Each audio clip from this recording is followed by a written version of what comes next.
So this is our maybe fifth or so session of our augmented intelligence workshop. And we are, as often, exploring how we can extend our minds through our social networks on one hand, and our technical networks of various machines on the other hand. The workshop is organized by Rob Golson, who is here from Indiana University, Gautam Biswas from Vanderbilt University, Marina Dubova from Indiana University, and myself. So we will be, sorry, I just have a noise, I think, behind me. But we are communicating in many different ways on a web page. We have an email list, we have Slack channel, and these are all recorded. And then this chat channel here will not be recorded, so you can chat your chat whatever you like. And the meeting is being recorded and will be posted on the workshop YouTube channel. And make sure, please, that your microphone is switched off. And today we have two exceptional speakers. I love them both. I love their work. We have Gonzalez from CMU. We have Sudeep Bhatia from UPenn. Even some former speakers showed up. Hi, Mark. So it has not been so horrible. They're willing to show up again. So without further ado, we have a rule to kind of not introduce our wonderful speaker too much. So I will just leave it to Koti, a professor of decision sciences from CMU and founding director of Dynamic Decision Making Laboratory, to take it away. Thank you. All right, excellent. Thank you so much to the organizers for inviting me today. So in the past 10 years or so, I have been pursuing a line of research that follows on the ideas of Herb Simon that are illustrated in this quote. The idea is that learning takes place in individual minds. And this doesn't mean that individuals learn in isolation. Rather, individuals are actually connected through information with other members of groups. But it is important to establish the idea that groups themselves don't learn. Those that learn are the individuals within the group. So I have been interested in figuring out how we can go from individual learning to collective learning. And one can think of collective learning as a simple aggregation of the learning of many individuals, or we can think more interestingly, I believe, as an interdependent process. So where individuals have particular connections and they share information among them. We can also think of learning as an effect of the crowd, meaning that individuals can also learn from the group outcome. So since our interest starts with individual learning, I'm going to present first the ideas of how we think individual learning happens. We think of individual learning as a dynamic decision-making process. So essentially, we have an environment that is dynamic and exogenously changing continuously. And each of the alternatives in that environment are evaluated sequentially. So we evaluate alternatives sequentially. And of course, there are limitations in time or cognitive resources that would not allow us to evaluate all the possible alternatives in the environment. So at some point, we have to make a choice for those alternatives that are evaluated. And the idea is that humans select the option that has the highest expected value. And such option is then executed, and the environment therefore changes, not only exogenously, but also as an effect of the decisions we make in that environment. Furthermore, the decisions are interdependent, meaning that the output of past decisions become the input of future decisions. So this is the general idea of dynamic decision-making, which long time ago, almost two decades ago, we formalized in a theory that we called instance-based learning theory. The idea of this theory is that we can explicitly state what are the steps by which humans make these decisions from experience. We assume that these decisions are made by generalizing past memory, and that memories are stored in what we call instances. Those instances are essentially the association of the contextual features, the actions, and the outcomes that we experience through time. Importantly, this theory relies on the activation and memory mechanisms from a well-known theory in psychology, which is the ACT-R cognitive architecture. We believe that choices are made according to the generalization of this past knowledge using a mechanism that we call blending, which is essentially a weighted average of past values of experiences. The option then with the highest blended value is executed or selected. Let me make this very concrete by presenting an example of binary choice. So in a binary choice task, let's assume you have two options, A and B, and let's assume that these are the values that you obtain with the probabilities that are expressed here. So in this particular example, we have two options and we have three potential instances that can be experienced in this task. Obviously, this descriptive information is never presented when we learn from experience. We just select one option, let's say A, and we observe the outcome, which is defined by these probabilities. Now, this process is essentially these 5 steps are the generic process that we follow for every model, every instance-based learning model we create. The calculation of the activation, which is associated to each instance in memory, comes directly from ACT-R. So in this case, we have a simplified version of this equation, which represents just the frequency, the recency, and the noise in the memory retrieval. So at each time step, we calculate the activation of the instance, and then we calculate the probability of retrieving that instance from memory. Such probability is just calculated based on a softmax equation, which is based on the activation value relative to the activation of all the instances in memory. And then we calculate the blended value. In this case, we formalize by the multiplication is essentially an expected value, the multiplication of the probability and the outcome. We select the option with the maximum expected value, and we add the new observation in memory at time t, and we go on to the next time. Now let's talk about collective learning. I'm going to present 3 examples of how we see collective learning. The simplest one is just dyadic interactions where we have John and Mary making decisions in a way that they are interdependent. The second one, I'm going to expand that word of dyads to networks. And then the third one, I'm going to talk about wisdom of the crowds in sequential optimal stopping tasks. So this task, I chose the prisoner's dilemma in this word to generate the interdependence in a dyad. But this task can be considered as a binary choice task and use exactly the model that I just presented to you to execute this task. So each individual just makes repeated choices between left and right buttons and observes outcomes from those choices.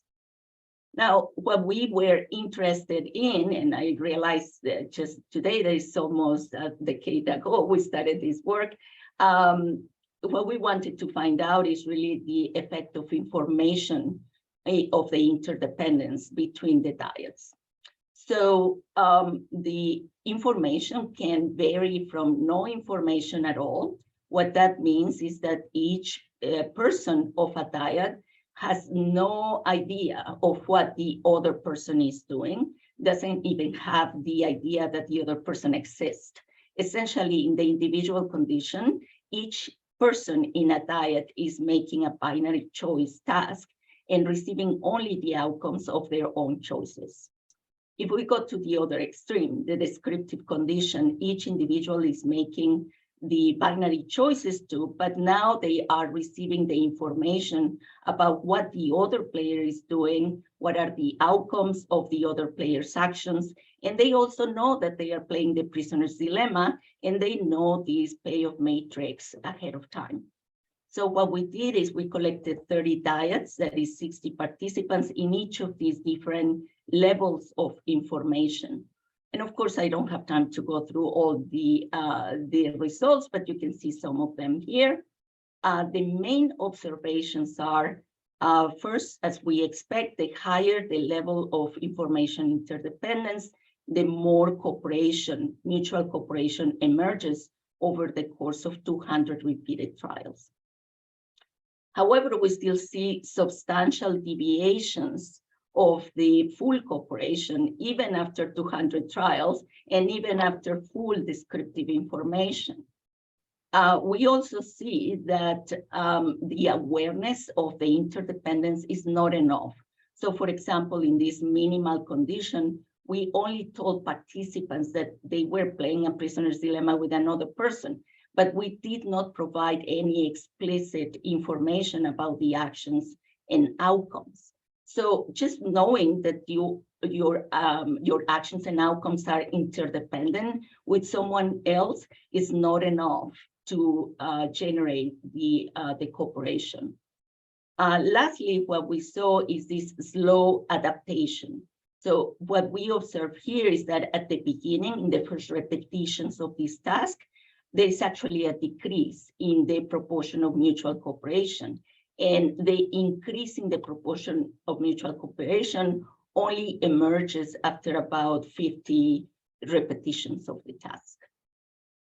Okay, of course, we are interested in how we can model this interdependence effect. And the easiest way to do this, at least in the individual information condition, is simply to copy a model, right? So we have two copies of the model. It's a binary choice task, so it's the same model that I have just presented to you. So we have two identical copies. These are the instances that are generated in this particular case. And then what we do is we simulate. We rarely fit our parameters to any human data because our interest is in what a priori predictions can we make from the theoretical principles of our models. So we simulated these different dyads, and what we observe in the individual condition is that when there is no explicit awareness of others' actions, the cooperation doesn't emerge, just like we observed in the human data. But of course, the most interesting part is how to take into account the actual interdependence between the two players. So the first step is to represent the actual information that the two players have, because now they don't only have their own information, but they also have the actions and outcomes of the other player. But simply representing that information in the instances in memory is not enough to account for the results we observed. What we need to do is actually change the blending equation, that is changing the way in which we calculate the expected value of the actions. So we use the idea of social value orientation, in which essentially says that we have a W, which represents the awareness or regards of others' outcomes. And we modify the blended equation by adding that W and the outcome of the other player. The question then is, how do humans weigh that information of the other player? In other words, what is the shape of this W over time? And of course, you can see all the different steps we went through, trying to figure out what is the shape of this function. And you can see that in this paper, but I'm going to cut the long story short. And essentially what we found is that W must adapt dynamically. It must adapt dynamically as a function of what we call surprise. Surprise is essentially a prediction error. That is the gap between what is expected and what is actually obtained, in a way that the lower the surprise is, the higher the W is going to be, the higher W is going to increase the blended value, and more cooperation is going to emerge. And that's what we observe from simulation. So we observe that surprise decreases over time. That is, the expectations are more calibrated to the actual outcomes as more trials are performed. And we also observe from simulation this emergence of cooperation over the course of 200 trials. Now let me move to the second project, which is aggregating these diets into networks. And here I am largely inspired by the work of Mason and Rob Paulson, where they find how different network structures are influence the propagation of information in groups. Essentially, that behavior depends on the payoff landscape and the network structure. I believe this is the case here, but we also make assumptions regarding how collective learning emerges. Our assumption is that at least in small networks, collective learning can be characterized by the learning of a set of dyadic connections. And we also believe that the information available depends on the existence of an explicit connection in the network or an edge in the network. So we wanted to go beyond the prisoner's dilemma. And so for this work, which is in preparation, is not published, we have used the taxonomy of Valier, Van Lang, and others. This taxonomy actually illustrates these principles of interdependence in the different dimensions. In this particular case, I am presenting only one dimension, which is the degree of interdependence. And in this case, I'm also choosing the extremes of this dimension. In the case of the independence, we see John and Mary taking actions, and the outcomes of their actions are independent of what the other person is choosing. So every time John chooses A, he's going to get 5 points. And if he chooses B, he's going to get 0 points. And the same thing happens for Mary, right? On the other extreme, though, the actions of John depend on the outcomes that John receives from his actions depend on what Mary is going to do. So we observe here that when John can only get 5 when selecting A, if Mary also selects A, right? And so in these both cases, the best common action is for both players to select AA. So what we did is we used the IBL model, again, binary choice IBL model of individual information, but we created the different types of network. So we created disconnected dyads, lattice, or a fully connected network in each of the 2 payoff matrices. And we then plotted the proportion of the choices AA, AB, BA, and BB. And these are the results from simulations. So what we observe here is essentially an interaction of the payoff matrix and the network structure. So we see that in the independence network, in the independent payoff matrix, we see that the maximum value choices, mutual choices, emerge very rapidly, more rapidly with more connections. And this is the actual proportions. But in the interdependence matrix, that is not the case. So we observe how the actual proportion of best actions decreases with more connections in the network. So the main explanation of this effect from our model is that learning the winning actions depend on a mutual reinforcement of the actions during the interaction with the same opponent. And since in the fully connected network, it's very difficult for the model to remember the different opponents, it's more difficult to generate the emergence of the best winning actions. So you might say, well, this is just predictions from your model. How about humans? Do humans actually behave in this way? So we actually run the human experiment condition with the interdependence network, where we connected participants in these three different forms, in dyads and lattice and the fully connected network. And this is what we observe with the human data. And as you can see, essentially the prediction from the model is what we can observe in the human groups. So now let me go to the third project. And the third project is about the wisdom of the crowds and optimal stopping tasks. So optimal stopping tasks are about deciding when to stop in a sequential presentation of options, when to stop exploring. So generally people tend to stop too early. That's the general result, indicating that their aspirational thresholds might be shorter than the optimal. So the idea here is perhaps by using the wisdom of the crowds, one might get closer to the optimal threshold. And this is actually work with my students, Erin Bobby and Chase McDonald. This was actually presented yesterday in the Mathematical Psychology Conference.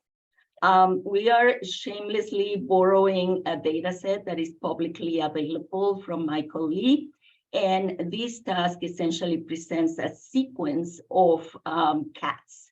The idea is to choose the cat that has the maximum weight that can range between 0 and 100 pounds. So participants choose between two options. It's again a binary choice task, but in this case is passing the cat, in which case you are going to see the next cat in the sequence, or selecting this cat, in which case it is assumed that this is the cat with the maximum weight. Participants receive feedback regarding the correctness of their decisions. 1, if they are correct, 0, if they are not. In this data set, there are 56 participants, and they actually did this task with 2 distributions of weights, neutral and plentiful, and they also had 2 sequence lengths, 4 and 8. There are different problems, 40 problems in each of the 4 conditions. And these friends use Bayesian models. Therefore, they tried at all costs to avoid learning. Okay, so we simulated again the choices of the IBL model using this task. The difference here is that we are actually providing the model with the same sequence as humans received, the same sequence of cats. But again, we are not fitting any parameters. So therefore, we also have 56 simulated model participants. And these are the results that we observe here. On the left side, we see the IBL model predictions. On the right-hand side, we see the human data. We essentially observe that the wisdom of the crowds is better than the average participant. And we also observe that the IBL wisdom of the crowds closely replicates those of the human data. Now, the ideas of Herb Simon happened a long time ago, and a lot of things have happened since Herb Simon described these ideas of learning. Now we have to learn with adaptive technology, and we have a lot of examples in which technology has and needs to be adapted to the actions and the preferences of humans. Netflix, of course, is a common algorithm that is very good at adapting the recommendations to our preferences, but there are, of course, many others. Importantly, today, we are not living in the 60s and 70s where the idea was sort of to replace the human and to produce optimal behavior. Now, in this case, we are really thinking of human-machine complementarity, where there is a synergy between technology and humans, and that we can use to make human lives better. So here is a short set of snippets of examples of applications of how we are using our model. In this case, this is a project with Nguyen in my lab, where we are using the IBL model as an observer. So essentially, the observer of human or other models' actions creates a cognitive twin of the player. And such a cognitive twin is then able to predict the decisions that such a player is going to make in a new situation of the same task. The next project is in collaboration with Anita Woolley through a DARPA grant on ASSIST. It's called the ASSIST program on collective intelligence. And in this project, we are using the model as an actually team player. So we are creating teams of humans and machines, and we are developing metrics of collective intelligence with the idea of being able to intervene when the team is falling behind the collective intelligence. And finally, we have used these models quite a lot actually on the cyber defense application. In this case, we create IBL models of the human attacker as well as the end user, and we use those models to actually inform the defense strategies, which can then be adapted to improve the cyber defense. There are lots of challenges in studying human machine learning. And recently I was part of a consensus study report from the National Academy of Sciences. I encourage you to look at this report and see some of those challenges yourself. Thank you very much. And if you have any questions, or I don't know if we wait to the end. Thank you so much. This was fabulous, really excellent set of studies. And I really love the way you're using IBL to make cognitive twins and then investigate these other situations. This is great. We actually have questions in the chat. I think we could have time for one or two. And actually, Rob, you were first. Do you want to ask your question? If people are competitive, then wait to the others would become negative. Would you like to? No, it was mostly just for the chat. Maybe we need something to distinguish things that are for Zoom chat versus questions to ask. But I guess I could ask Cody about this. It seems to me that you're assuming, or maybe this was fit in the SVO approach to comparing the person's own outcomes versus the others, that people would want to increase the outcomes of the others, when it seems to me that sometimes people have a relative decision rule where they take actions where they're doing relatively good compared to the other, in which case, like, the other doing well would be negative. Yeah, I think the assumption is that people want to increase the mutual action. So in our formulation, we actually sum the outcome of the one and the other. So, this is what we want to increase. It is true that the W is weighting only the other's actions. One can think, and we test those different hypotheses in the paper, one can think of a fully cooperative person, in which case W should be 1 all the time.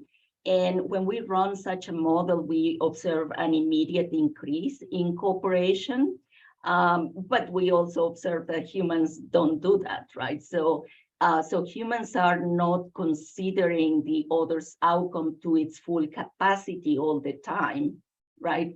And then we tested different functions of how humans might be considering that W, and none of them really replicated the human results. So the only thing that was able to replicate the human results was the idea that W needs to be dynamic and needs to be adapted based on the actions and the outcomes of the other. Thank you. And I know that maybe it was just for the chat, but Mark, you also had a really interesting question. I was wondering if you want to ask it or you don't want to. Sure. Yeah. Thanks, Cody. It was a wonderful presentation. So by blending what's good for yourself and what's good for others, I'm wondering if the individual loses track of what's good for themselves. In experiments, can people still keep track of what's good for them, but they just blend anyway because just to be cooperative and do something that's good for the group? Or by blending, do you actually completely lose track of what is good for who?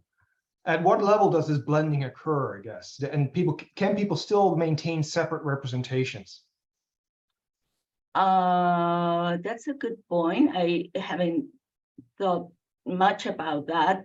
The idea of bringing together the outcomes of others to your outcomes is precisely that there is not a huge separation between your interest on your own outcomes and those of others. Rather, you want to get the best of both outcomes by weighing the others' outcomes to a certain extent, right? But I'm suspecting that your question has something to do with the networks also, so that you are not only interested in the diets, but the networks. Are you referring to blending in the case of the fully connected network?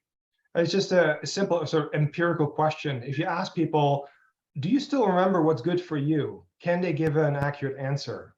Or by blending, they sort of lost that information along the way because it's so interdependent. Okay. I haven't asked that question, but I suspect that they would still know what is best for you. In the case of the prisoner's dilemma, is clearly to defect, right? But they should also know that in the long term, that's not going to be good for the mutual actions, right? So they are learning they know what is best for them, but they also, because they are provided with explicit information, they also know that that's not the best for the other person. They are hurting the other person. Thanks. Thank you very much. So in the interest of time, Christina, if you could post your question in chat, we'll ask it after. I would like to invite Sudeep to take it away. Sudeep is an associate professor of psychology at UPenn. Thank you. Thank you. Here, let me just let's see if I can. You can all see my chat, right? Sorry, my PowerPoint, right? Yes. Okay. Well, sorry, I want to make sure that I can also have chat on my have the screen on my other monitor. Let me try one more time. Okay. Well, I won't be able to see your faces, but please interrupt me if you have a question. So thank you to the organizers for putting together this wonderful workshop. Thank you also to Cody for setting up the learning problem so elegantly. So this talk is obviously related to what Cody talked about. The focus in our work is slightly different. It's on naturalistic learning. That is how people learn the properties of natural objects, concepts, items that they know a little bit about and that they encounter regularly in the world. Okay, and so what we want to do is understand how humans learn, by contrast learning in humans with, let's say, optimal learning, the kind of learning that would be accomplished by a perfectly intelligent machine. Now, to set it all up, I'll just I'll walk you through the task that we have that we use in all our experiments. The task is a property learning task in which people have to learn a property for natural objects. So, for example, I have assigned a value y, a certain property number, it's continuous, to foods in the world. Now, you don't know anything about what y is, but it's the case that similar foods have similar values of y. All right, so similar foods have similar amounts of this property. Now, the task for you is to ask me questions to learn about what Y is. And you can ask me about 20 food items of your choosing, and I'll tell you their property values, their Y values. Then later on, there'll be a test. I will give you 20 new food items, and your goal is to predict this property value, and you receive a payment based on how accurately you can predict this Y value, this property value. Okay, so that's the task. Hopefully it's straightforward. I'll kind of maybe walk you through an example of it. Let's say you're playing this game. You ask me first about the property value of salmon. I tell you salmon has 7. Value 7. After that, maybe you ask me about tuna. Tuna is 4. And then maybe after that, you ask me about watermelon. Watermelon is 93, and so on and so forth. You give me 20 food items that I tell you their values sequentially. And then in the test phase, I give you a new item, let's say pizza. You haven't asked me about that. And your goal is to guess the property value. Because if you guess it accurately, you get more money. So this is a property learning task, as I said. It's a property learning task that involves active search. All right, so people have to generate the questions that they want to ask themselves. We're not giving people some examples of property values from the start. So they have to determine what to ask, and ideally, they want to ask good questions, informative questions. It's a task that involves naturalistic stimuli. So people, can ask about food items, normal food items, pizza, watermelon, salmon, so on and so forth. It involves a vast query space. There are hundreds, thousands of food items that people know about, and they can ask, essentially about any of those items. And lastly, because there's a vast query space involving natural objects, really, this task ends up involving semantic memory search. So the participants in this task have to pull out questions from their memories, pull out items from their memories to essentially ask the experimenter. All right. I think such tasks are central to human cognition. My daughter, who's 4 years old, is currently trying to learn which foods are spicy and which foods are not spicy, probably because of a traumatizing experience that she had, which was probably my fault. But the way she does it is by asking me about different food items that she encounters and asking me whether these items are spicy or not. And I'd argue that adults and other people at varying developmental stages engage in a task such as this, in which they try to learn the properties of objects that they already know something about. We want to model this, we want to study this, and we want to do so using both algorithmic and computational levels of analysis. They want to model both the algorithms that people are using and the algorithms that they should be using to achieve their goals, essentially optimal algorithms. What makes this interesting, in my opinion, is that there's a tension between these two levels of analysis. There's a tension between what we'd expect people to do, knowing what we know about things like memory search, and what an optimal agent should do in this task. Okay?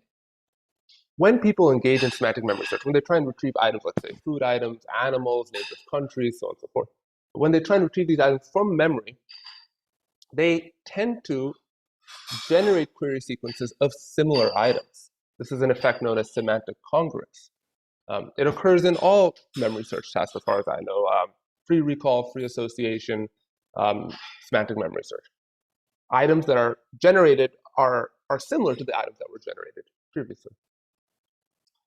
In order to ask optimal queries in this task, you need to generate sequences of dissimilar items. All right? You need to essentially ask about as many diverse items as you can in order to learn the most amount of information about the property that you're trying to learn. Okay, some more note here. This can be potentially confusing. People are not rewarded during the search task, and there isn't really an explore-exploitation trade-off. I mean, there might be other tasks in which, if you find out that a certain type of item is really good and get paid based on how what the property is, you may want to ask questions about similar items. But this is not that. This is there's no reward during the search phase. You should ask as diverse questions as you can. Okay. If you recall salmon, and you ask about salmon, models of memory search will predict that you will then recall tuna or similar items to salmon. But in order to maximize information gain, you shouldn't ask about tuna after learning about salmon because they're very similar. They'll probably have the same property values. It's better to follow salmon with a dissimilar item, let's say watermelon or peach. Okay. So what do people do?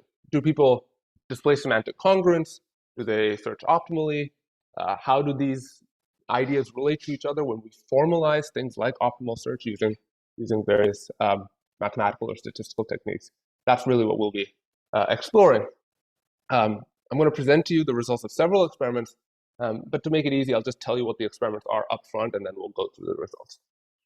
Okay, so the first set of experiments 1A and 1B, we basically ask people to engage in a task similar to what I just showed you. In experiment 1A, participants were asked to learn the property values of foods. In experiment 1B, they were asked to learn the property values of animals. We had this mega list of around 1,500 foods and 1,700 animals that we had compiled from WordNet and from prior studies.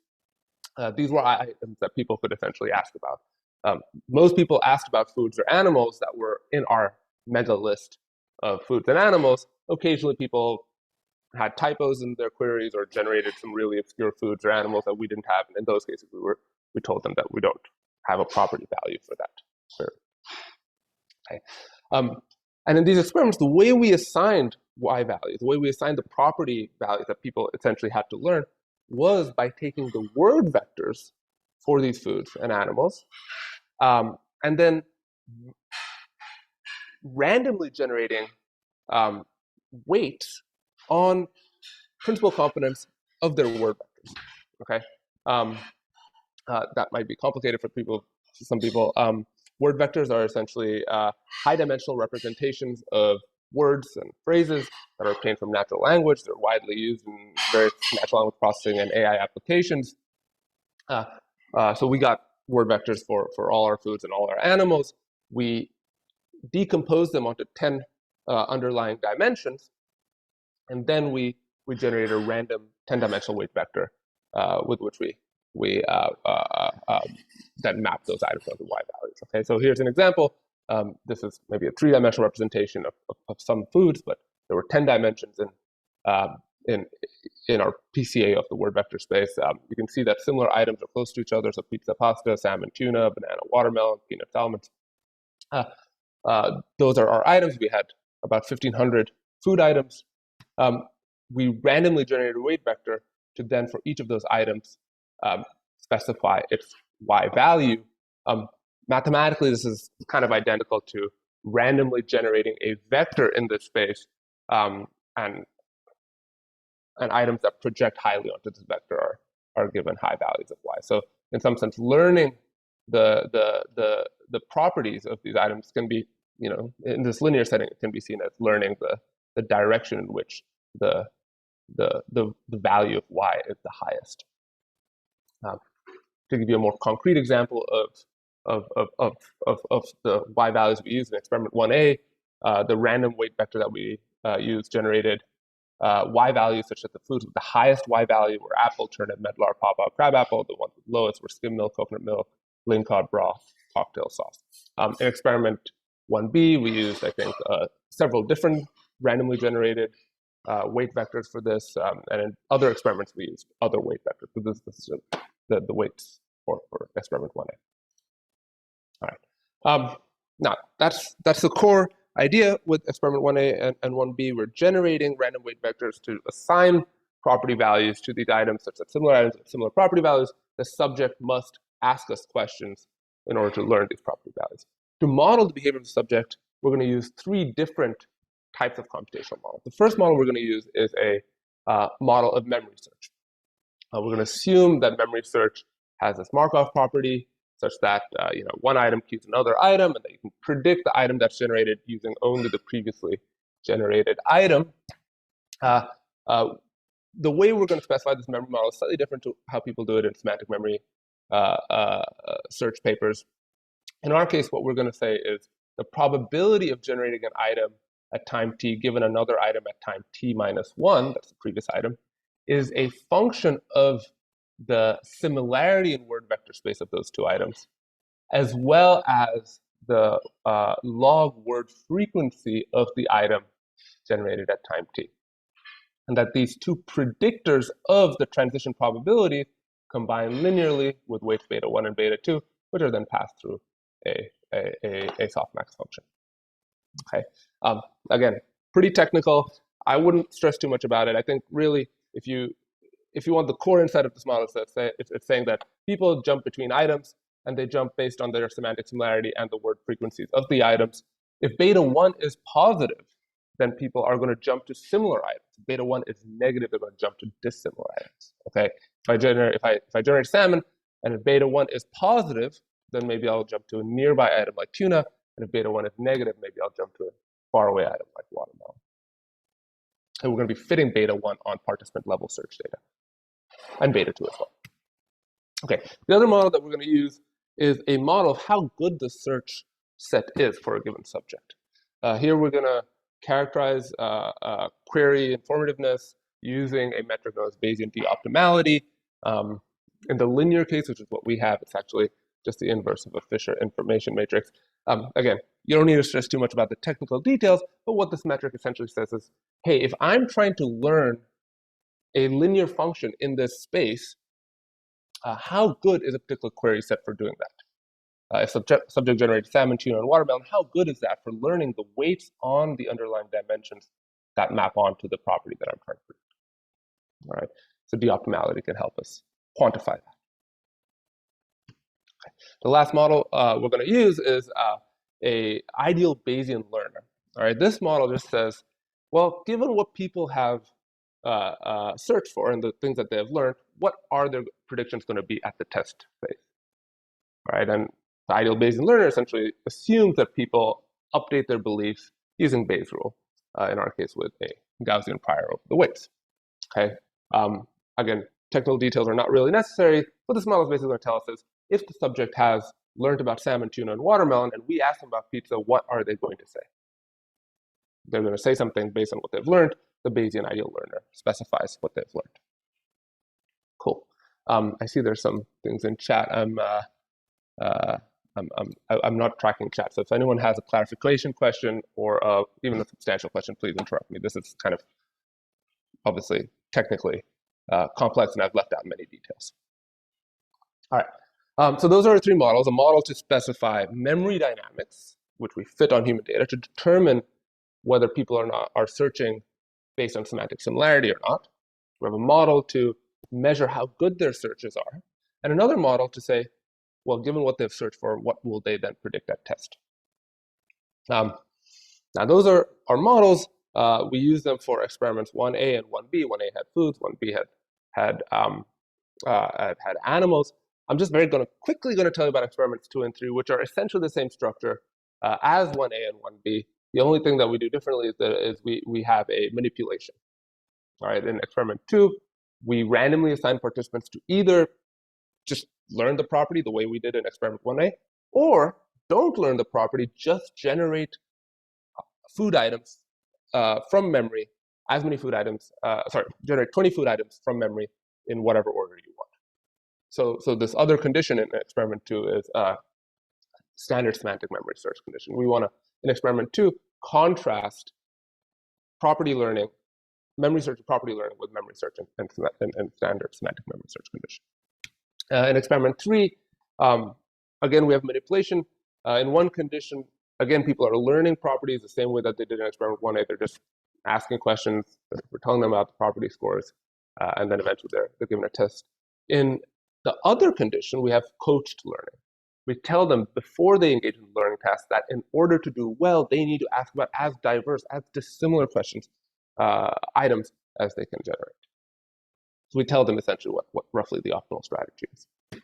And by the way, we pre-registered both experiments 2 and 3 so that we predicted that people would engage in less semantic similarity-driven search in experiment 2 relative to a pure semantic memory search condition.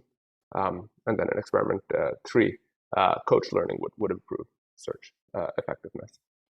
I do see a question from Rob. Rob, I'll keep going unless you want me to answer it right now. Okay, so what did we find?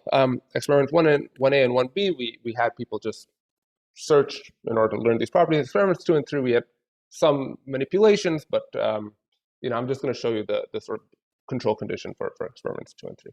The first thing that we found is that people place a positive weight on semantic similarity as measured by our Markov memory model fit to people's search data. In other words, people are likely to transition from one item to another based on their semantic similarity. So the more similar two items are, the more likely people are to transition between those items. That means that their behavior is in line with what we know about memory search in all, from a variety of previous work, but it is inconsistent with what optimal search dictates in our task. In order to behave optimally, people should search based on dissimilarity. They should have negative values of this beta 1 coefficient here. Okay, and this exists both on the aggregate level. These are the group level means and 95% confidence interval, credible intervals, and it also occurs on the individual level. So 93, 98, a high proportion of subjects have positive beta 1 values that exceed 0. The other finding, not particularly surprising, is that people in memory search, we place a positive weight on items that have a high frequency of use in natural language. So people are more likely to generate queries like pizza than they are to generate queries like, crab apple. And again, this is very robust on the individual level. Most or nearly all subjects have a positive weight on word frequency. Okay. Now I've kind of given you a very intuitive understanding here that, well, okay, people are having a positive weight on semantic similarity, so they must be doing something wrong, something suboptimal. Can we show that more rigorously? Well, what this graph shows is for each subject, each dot is a subject, it shows a relationship between their best fit beta 1 coefficient, that's the degree to which they show semantic congruence in memory search, and the de-optimality of their query set. All right, so after there are 20 items, what is the de-optimality of that set of 20 items? And you see a very strong negative relationship. The more people search based on semantic similarity, the less optimal their queries are. And again, that's not surprising, because obviously we're trying to learn a new property. You shouldn't just ask about the same type of item. If I'm trying to learn about the spiciness of foods, I shouldn't just ask about, I don't know, like carbohydrates or whatever. I should diversify my search set. All right. So to summarize, individual differences in memory parameters describe individual differences in query optimality. You can see here, by the way, that most of these beta 1s are positive, and that's consistent with what I showed you on the previous slide, that most people search positively based on semantics. Okay. The other thing that we found is that our Bayesian ideal learner applied to queried items accurately predicts test performance. So people who generate a diverse set of queried items do better in the test phase, and people who generate a less diverse set of queried items do worse in the test phase. Actually, this graph doesn't show that clearly. What this graph shows is essentially test performance at baseline. Basically, people generate queries at random. The blue bars are essentially the test performance of actual subjects, and the yellow bars is a test performance of an ideal Bayesian learner trained on the query sets of those subjects. The lines between these dots indicate essentially the correspondence between the subject performance for the blue dots and the Bayesian ideal learner performance for the yellow dots. But really, the graph, the result I should be showing you is that these lines are parallel to each other, and then in the paper we do find that that there's a correlation between these blue dots and these yellow dots. But I realize now that this graph doesn't show that. I think what this graph more accurately demonstrates is that the ideal learner does better than people do in our task. I think the reason for that is that our ideal learner doesn't really have any noise in it. Basically, well, it's an ideal learner, so it tends to over-predict test performance, even though there is a positive correlation on an individual level between the ideal learner's performance and the individual's performance. So we're not really trying to build a model of test performance here. Our focus is kind of on memory search strategies in the search phase. But I can imagine that there are better models to predict test performance to predict predictions during the test phase in the ideal learner. Okay. The last graph that I want to show you as part of this set of results is perhaps the most complicated graph. What we've done here is simulated various query strategies. Okay, a random querying strategy is just a strategy that randomly selects items from memory. A frequency-driven query strategy is a strategy that selects highly frequent items from memory, items with a high word frequency. A similarity strategy is a strategy that generates items that are semantically most similar to the previously generated item. And a greedy strategy, or Bayesian de-optimal greedy strategy, is a strategy that queries items that maximize Bayesian de-optimality in the next step. So the purple strategy is, in essence, what we would expect, or something close to an optimal strategy. The green strategy is something close to what we would expect from memory search, and of course, blue is random. To contrast these sort of simulated strategies, we also have the actual search data that's been written. All right. So what do we do with these strategies? Well, we've got a couple of results. One is that as expected, the Bayesian de-optimality of the Bayesian de-optimality greedy strategy is the highest. That's the purple line up here. And then the other strategies have lower Bayesian de-optimality. So, for example, the green line, that's a semantic similarity driven strategy, has the lowest de-optimality. The x-axis is the query sample, by the way. There's a similar result with the adjacent semantic similarity of the generated items. I'm not going to go into that. The most important result from this graph is that an ideal learner applied to the queries of a Bayesian de-optimality greedy strategy does the best, both in terms of, say, Pearson's correlation and root mean square error during test. It does the best. So for example, this purple line is the highest. A Bayesian ideal learner applied to a semantic similarity-driven search strategy does the worst. That's this green line over here. And a Bayesian ideal learner applied to a random strategy or a frequency-driven strategy does somewhere in the middle. All right, where do people stack up? People are about as good as random. That is, a Bayesian ideal learner applied to the queries of people does about as well as Bayesian ideal learner applied to the queries of a random search algorithm. I think that's kind of disappointing. I think people should obviously do better, and they're not doing as well as they could do. Okay, very quickly. Can we make people better? Well, in experiment 2, we want to see how people were doing relative to a pure semantic memory search task, one in which people were essentially they weren't trying to learn a new property, they were just trying to generate as many items from memory as they could. We see there's no difference in their semantic congruence, their dependence on word frequency, or the Bayesian de-optimality of their search, kind of violating our pre-registered hypothesis. So people are basically as bad as if they weren't even trying to learn a property, which again is a little disappointing. In experiment 3, we gave people coaching. We told them this is how you do well at this task, and we didn't see any effect on semantic congruence, word frequency, de-optimality, or test performance in the coach learning or uncoach learning condition. Again, disappointing and violating our pre-registered hypothesis. Now, after all this, you're saying, all right, Sudeep, you have a very complicated task. You have a lot of these models, that's cool. But really, do people understand what's going on here? Can people even understand that they should generate diverse items to do well? So what we did in experiment 4 is we asked people to judge 10 query sets in terms of how good they were for learning a new property. We gave them 10 query sets from experiment 1A that people had generated. Some of them were really good at learning. Some of them had a high de-optimality. Some of them had a low de-optimality. And it turns out that people were above chance at predicting which of a pair of query sets was better at learning a new property. And in fact, the modal accuracy in our participants in experiment 4 was 100%, meaning a lot of subjects were 100% accurate in distinguishing optimal from suboptimal query sets.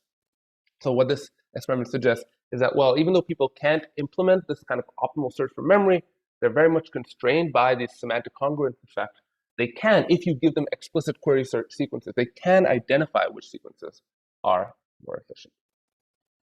All right. Okay, so what's our conclusions? Well, if you look at naturalistic active learning, or this type of naturalistic active learning task where people are trying to learn the properties of natural items, people don't do as well as they should be doing.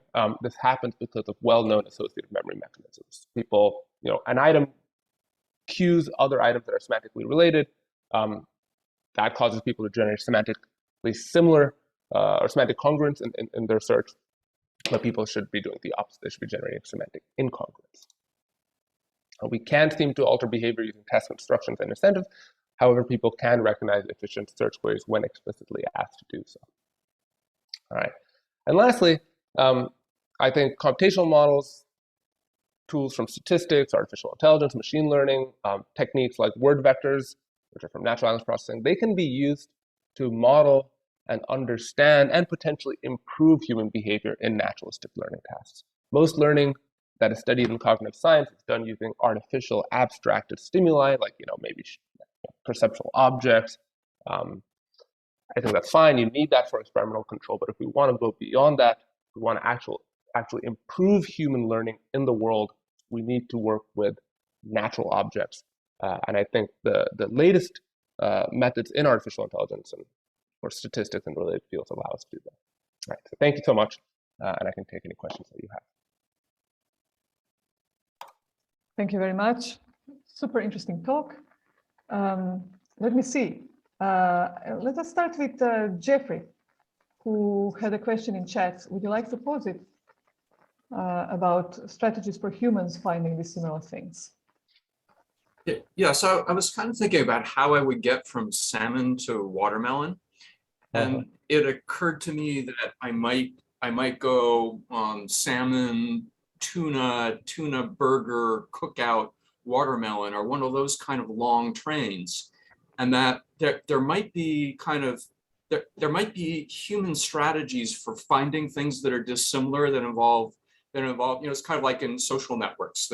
We get diversity by being in members of different groups. I'm wondering if there are kind of well-known ways for people to find dissimilar items, and if you trained people in those, whether you could get a different result. Yeah, that's a really good question. So yeah, what are the strategies people may use to improve their behavior in this test? So one thing to note is in order to do well in this test, people have to be creative, right? If they need to generate new items. I mean, not literally out of the box, but out of the sort of semantic neighborhood that they're currently in. Getting people to be creative is not easy. Sometimes it's just hard for people to even think about items on the other side of the semantic space. You might ask all the questions you want, but then you realize, oh, you haven't actually asked about, I don't know, noodles or some other type of food. So I'll be honest, I don't know exactly how people might go ahead and make themselves creative.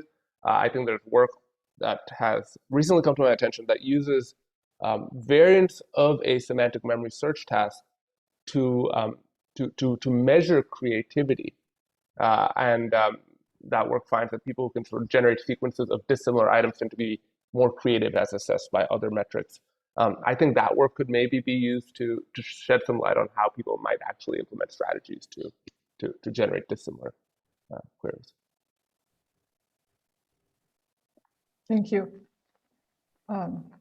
Good. Divergent association test. There you go. Yep, that's a divergent. Yeah, people.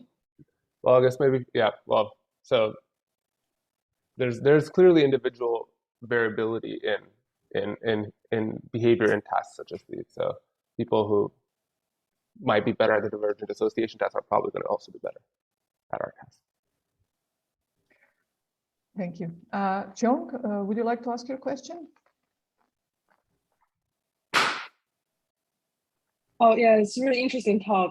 Yeah, I'm wondering if there is another tension about like the episodic memory, like if, for example, people during the query phase is able to do something really unnatural and produce really like optimal queries, but they still need to memorize those query and score pairs.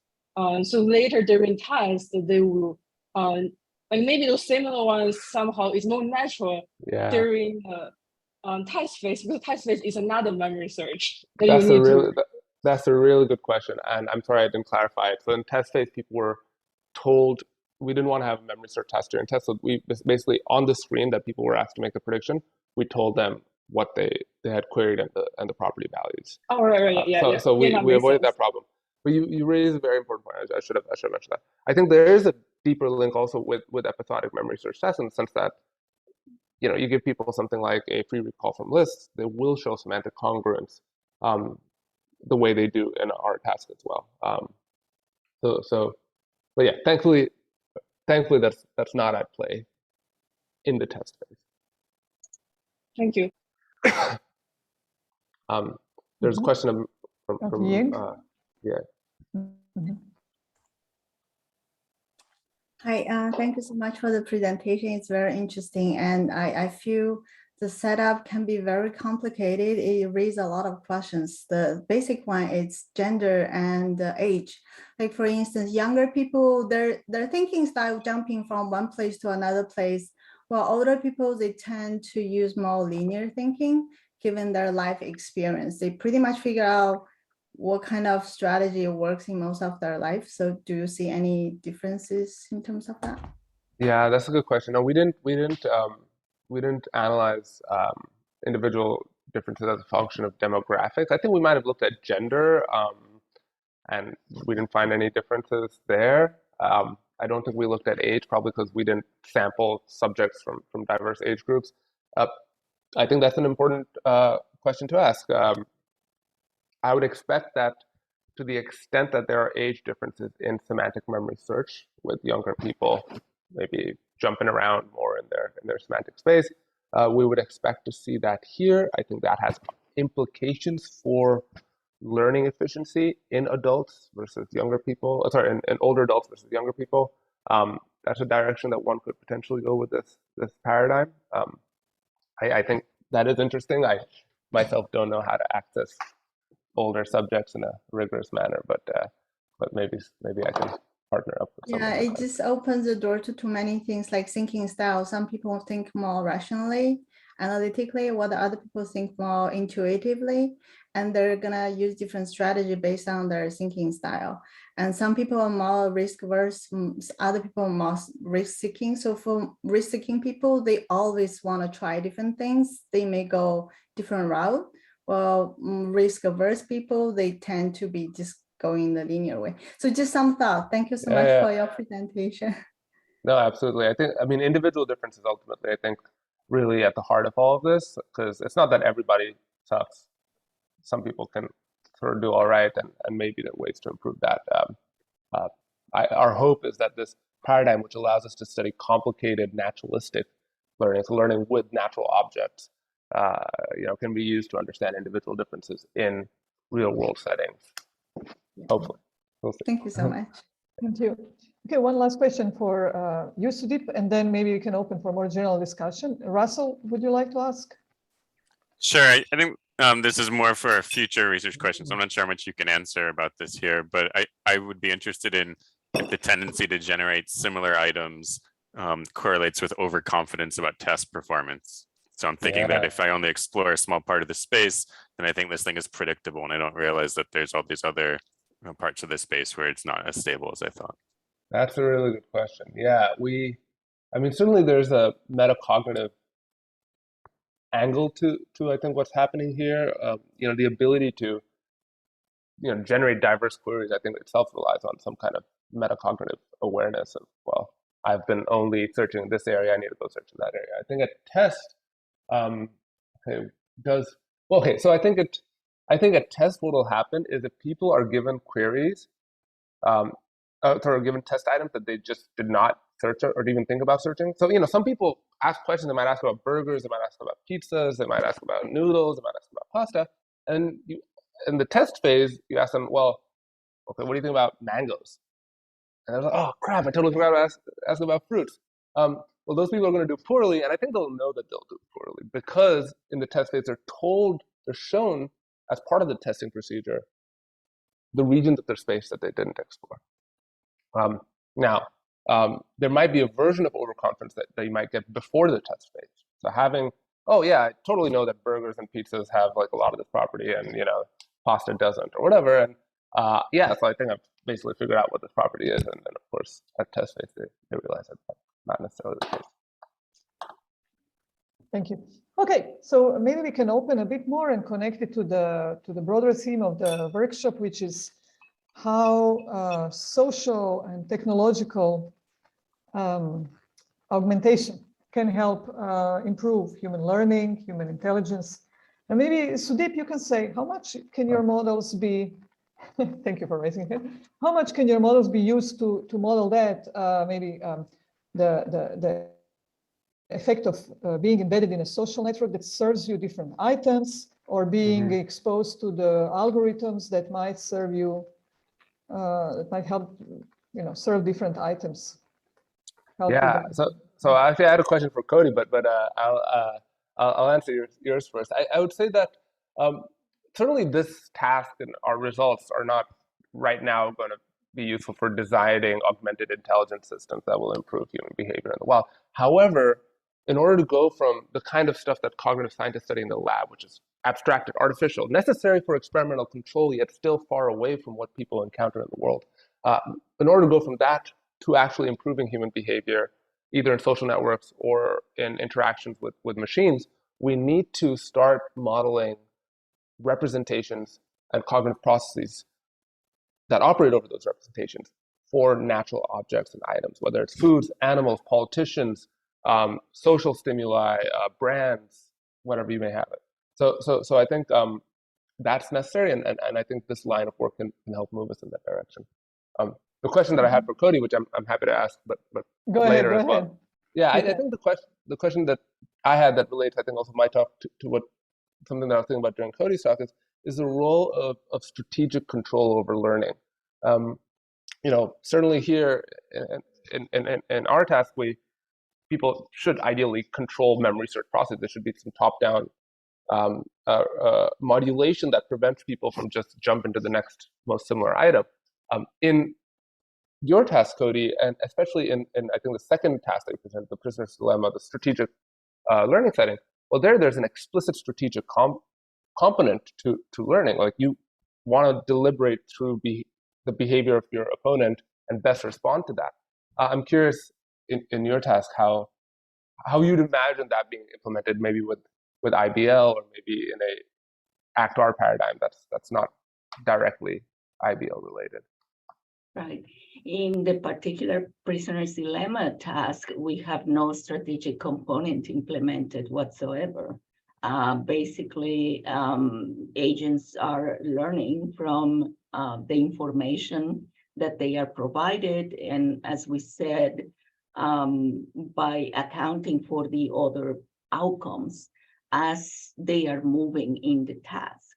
So having the payoff matrix up front really doesn't make a lot of difference on the experience. However, the prisoner's dilemma is still a very simplistic task compared to real world dilemmas, right? Even though it is used quite a lot, quite often as examples of real world dilemmas have a lot more complexity. So my take on this is that the strategic component is needed. The more complex and the more realistic the task is going to be. That's sort of, I sort of draw the line there, because I'm mostly interested in the emergent component of learning from experience. So it's very much bottom up. But there are some tasks in which we do need such strategic top-down kind of approach. ACT-R does have a lot more sort of parts that you can rely on. ACT-R has the production rules where you can, define a strategy, and there is learning of those production rules, etc. So the only part I borrow from ACT-R is the activation equation. So my models are all emergent models from experience, where the strategic component plays little role. But as I said, the more we move to naturalistic tasks, the more that component is needed. Thank you. Rob, please jump in if you like with your question about deontological reasoning. Then I have more. Yeah, sure. I think it actually follows up with some of the stuff that's also in the chat from Abhilasha. And I guess I'm wondering how much the computational models are doing well, maybe for both Cody and Sudeep, because of the way that tasks are constructed. Like in Sudeep's case, it's like, I think it'd be really hard for people to even understand what it means to like find the optimal linear weightings of these latent principal components. And it's really easy for certain classes of statistical models to do that. And in IBL case for Cody, it feels like it's doing well because it can just pick up on these statistical patterns that people seem to be doing well when they cooperate, for example. And it feels like I'm just wondering whether there's a particular property of people reasoning in terms of deontological arguments that aren't in these machine learning treatments at all, and whether they're good or whether they're just misleading stories that people tell, and wondering about whether that would be an advantage. And Abhilasha is talking about in terms of verbalizability. Well, I can take a first stab at answering, unless Cody, you want to go first. Well, I did very quickly skim over the discussion in chat.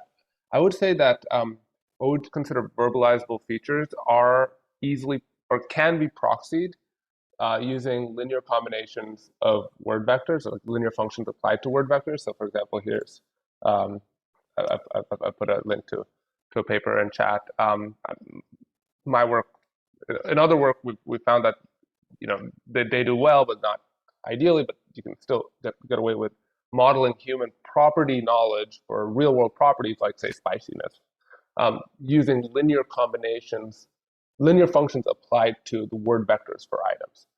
So to the extent that we are randomly generating a linear function, you can think of us as specifying a property that is not radically unlike and not substantially more or less predictable than other properties that are more easily verbalizable. So I don't think that necessarily there's a disconnect between what people are used to doing and what people can do, and the statistical and computational tools that we use to specify the properties and search optimality in our tasks. It's important to note that there's ultimately, the more, if you want real control about what people are thinking and doing, you stick to like super artificial stimuli, like give them like a, two-dimensional perceptual feature space, which is like, whatever, a bug with like, these kinds of antlers or not. And I think that's important. And we've been doing that for 60 years. But to move to the real world, we need to give up some of that experimental control in favor of a little bit of naturalism in our tasks. So that's a trade-off that we do have to make. Thank you. So I have a quick question for both of you before I finally call on you, Christina. I'm sorry, just to follow up. Still in the theme of the overall workshop. What would you do if you could, both of you, to improve the human performance on your tasks? What kind of technological algorithm augmentation would you implement in your task to achieve better performance? For example, Koti, if you could have your IBL learner notice a dip in cooperation, could you do something in the kind of algorithmic player to provoke more cooperation? Or Sudeep, could you imagine helping children, learn better some properties of, I don't know, facts online or other things by systematically serving them diverse range of facts that may or may not be true, or imagine some other such important fact where it's important that people use quickly and accurately the good values. Whoever wants to comment a little bit. Well, let me take this one then. Definitely, that's the idea, Mirta, to use these models not as a demonstration that, hey, we can replicate human behavior, but how can we use those models to help the individuals as well as the collectives, right? So in the case, for example, of adversarial situations where you have, in the case of cybersecurity, but more generally, any adversarial situations, the idea is that defenders can become more accurate at deploying their resources of defense if they have knowledge that is more continuous and more personalized regarding the attackers and the individuals in a network. And so that's exactly how we are using the models. We are using the models to improve the defense algorithms, to adapt them according to the actions of the attackers. In the case of the collective intelligence projects, we want to develop metrics of collective intelligence in which humans and models are in a group working together. And the main idea is to be able to intervene appropriately in the group, right? And so I think there is a lot of work to do on, what are these models used for, right? How can they be useful to human life, and how can they be useful in real naturalistic tasks, as Sudeep was saying, right?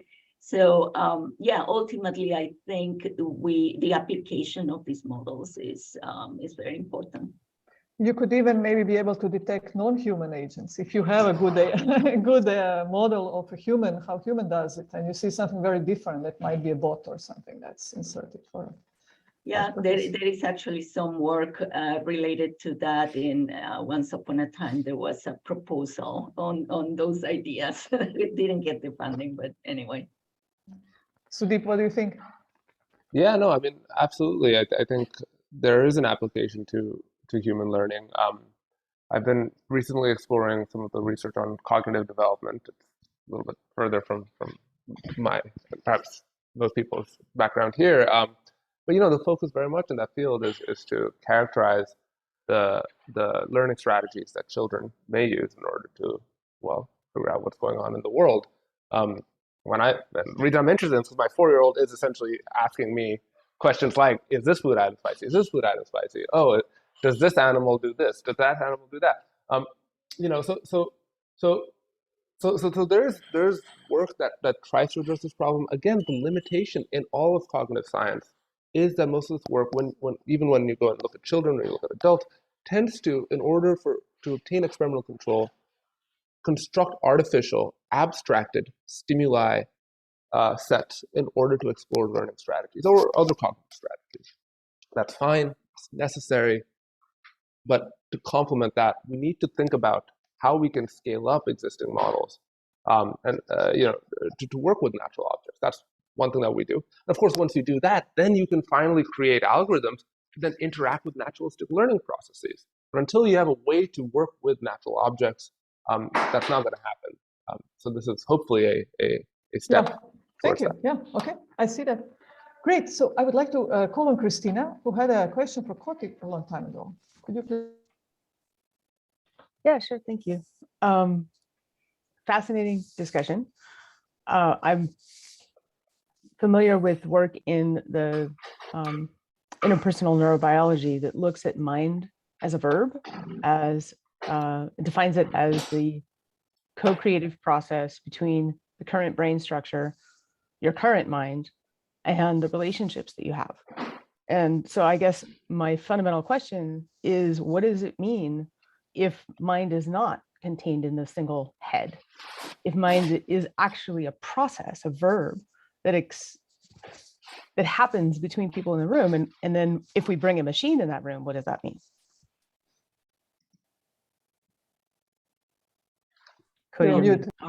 Sorry. Yeah, totally agree that the mind is a social mind. And also, in agreement with the quote from Simon. So the major point of that idea is that the learning occurs in individual minds, but it doesn't mean that it's not social. So what we store in the mind is also the actions and the outcomes of the other people that we are connected to, right? But the point was that we should not consider the groups as the units of learning. The ones that hold the learning are the human minds, the individual. That was the point. So yeah, I think in agreement with that idea of neuroscience is the connections to others in our minds that ultimately define learning, social learning. Thank you. Abhilasha, would you like to ask a question? Yes, hi. My question is for Sudeep, just really fascinating work. I was very excited by the task, and it kind of reminded me of 20 questions, but also Semantle that's been kind of really popular recently. So I've just been thinking about like differences in these tasks. So people are able to ask questions to identify a single word or object or person, but the flip is what your task is. And I'm wondering, like, why is that task harder than the other? And if you have thoughts on that. And also just what would happen if this task is done collectively? So, 20 questions is, one of those like road trip type of tasks that everyone is playing together. And it seems to me that there's some collective component of process of elimination that works really well in a group that maybe, people are learning in this collective fashion that might be kind of ignored in a single player type of environment. But Yeah, those are really good questions. So the first question, which I think is a really, really, really deep link that you've sort of highlighted, the link or the contrast between our task and say 20 questions. Now 20 questions is a task where you ask about properties to figure out what the item is. Our task is you ask about items to figure out what the property is. So maybe they're like analogous, and of course they are. I would imagine that the difference in our task versus a property, sort of a 20 question style task, is that maybe properties don't so strongly cue other properties. Maybe because, I ask about, okay, is this a man versus a woman? Like, it's a 20 question over people. And then, what other gender properties are going to be strongly cued about? Is this person living or dead? I mean, then we might transition to that. In our task, obviously, items skew other items very strongly, and it's a very strong effect. So I think that's what's happening. You had a second question. The second question was, effect, yeah, that's a good question. So my hunch is that research on creativity in groups would probably pan out, would probably be a good way to predict behavior in our task. I think the benefit of our task is that we can model behavior, we can model optimal search strategies. So one could essentially take this research on creativity and then apply it in this setting. Unfortunately, I don't know the work on creativity that well. I'm still trying to learn it. But my hunch is like you could probably look for hypotheses there. But very good. Thank you. Yeah, very cool work. Thanks. Thanks. Thank you both. These were really very interesting lectures. Koti, great work on IBL Observer and all the implementations of technology. Sudeep, really your call for more naturalistic task is well taken, and I hope people follow it. There are many other questions in the chat. I invite people to post them in our Slack channel, and we will tag our speakers for their sleeves to answer them if they don't see them. And thank you very much for being with us. Come join us again next week. Thank you all. Thank you.